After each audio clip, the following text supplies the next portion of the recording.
এদিকে গত কদিন ধরে নেত্রকোনায় প্রচণ্ড তাপপ্রবাহ ও ভ্যাপসা গরমে অতিষ্ঠ জনজীবন। আরও খবর জানাতে নেত্রকোনা থেকে বিস্তারিত জানাতে যুক্ত হচ্ছেন সহকর্মী দেবল চন্দ্র দাস। দেবল, তাপপ্রবাহ নিয়ে কি বলছে স্থানীয় আবহাওয়া অফিস?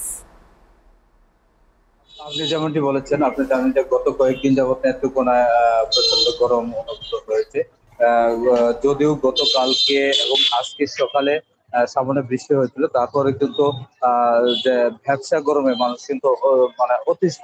আপনার যে সাধারণ মানুষ যারা খেটে খাওয়া মানুষ যারা রয়েছেন তারা কিন্তু এই গরমে কিন্তু একেবারে অতিষ্ঠ। অফিস আদালতে যারা কাজ করছেন তারা বিভিন্ন ভাবে আসলে গরমে কিন্তু একটা মারাত্মক অবস্থা ধারণ করেছে। তো আমি আপনি যেমনটি বলেছেন যে আবহাওয়া অফিসের সাথে আমি কিন্তু দুপুর দিকে আসলে যোগাযোগের চেষ্টা করছি, কিন্তু এখন পর্যন্ত কিন্তু আমি পাচ্ছি না, তাকে ফোনে পাওয়া যাচ্ছে না। তারপরে আমি বিভিন্ন ভাবে যেটি জানতে পেরেছি যে আগামী কয়েকদিন হয়তো মানে হয়তো গরম আরো থাকতে পারে।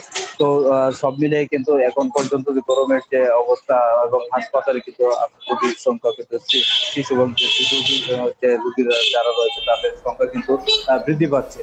তো বিভিন্ন ক্ষেত্রে কিন্তু গরমে কিন্তু এখন পর্যন্ত একটু প্রভাব পড়ছে। যদি আগামী কয়েকদিন হতে বৃষ্টি না হয় তাহলে কিন্তু মানুষের যে একটা রোগ ব্যাধি এটি কিন্তু আরো বৃদ্ধি পেতে পারে।